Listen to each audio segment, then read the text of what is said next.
There you go. Happy to hear I'm not alone, all right? Now, welcome to the office of Sir John A Macdonald, the first Prime Minister of Canada. Now, Sir John A Macdonald was not originally born here in Canada. He was born in Scotland, just outside of Glasgow.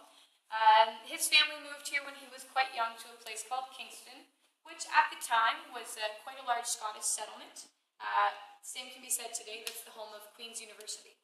Now, he does go to school, he finishes his schooling and actually becomes a lawyer. He becomes a lawyer, has a practice in Kingston, and then later on continues to be quite involved in Canadian provincial politics. Now, provincial politics, the way that we see them, at the time it would have been the different colonies. So all the different provinces would have been separate colonies, and they would have had their own separate premier, so separate government. Sir John A Macdonald became involved with the government of Upper and Lower Canada, which is what we know today as Ontario and Quebec.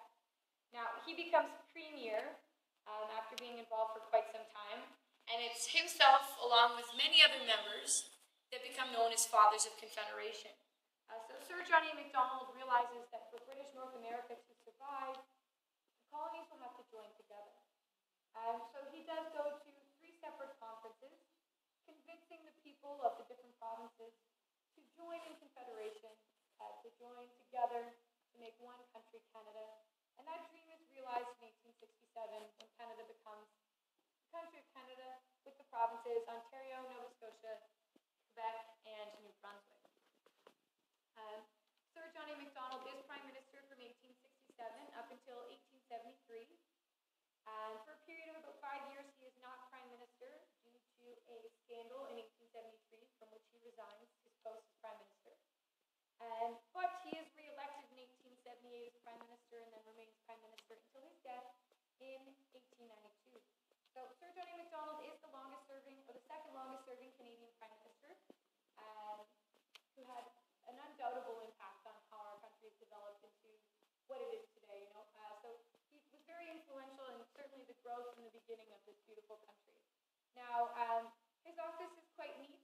I've got lots of different kind of ways for me to show you how technologically advanced this building was. So you've got this here, which was a buzzer system that actually would have been able to ring it, and it would have kind of worked as a doorbell, so it would have rang across the hall, and someone would have known to come here into Sir Johnny's office. You've also got the gas lighting, like in the rest of the building.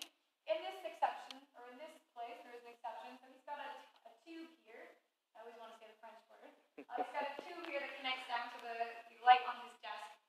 Sir John A would have often been here quite late at night, and even right now in the middle of the daytime, it's quite dim in here. So that would have been to help him see. During that time, we've got central heating, sort of.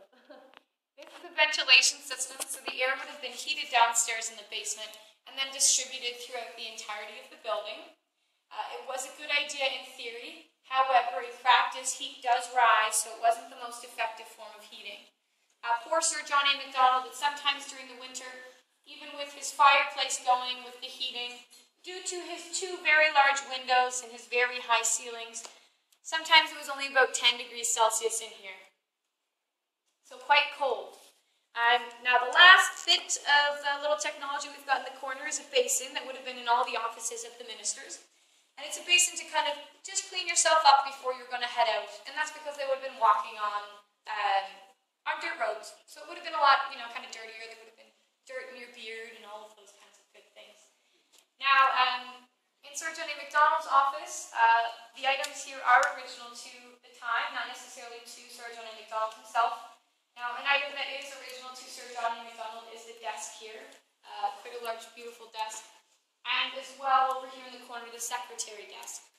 So the secretary desk was given to Sir John A Macdonald.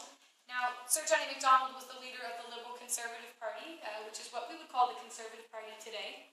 And we here in Canada call the Conservatives Tories. And so there's a little bit of a play on words, and it actually says Dominion Secretary instead of Dominion Secretary. Oh, political jokes, right? That's so good. So does anyone have any questions? No? Very good. Well, last but not least, we'll just point out the spittoon here, so you can see it maybe on your way out. The spittoon Would have been for chewing tobacco, and you'll notice that there wasn't one in the Governor General's office, but there is one in here. That's just another way to be able to show, on top of the size of his fireplace, his crown moldings, and his floor, that there was a difference in rank between the Prime Minister and the Governor General. It would have been improper to spit in front of the Governor General, but feel free to do it in front of John A. So, we will be heading out to the Privy Council office next, so we'll just get everybody to head out into the hallway, and I'll meet you outside.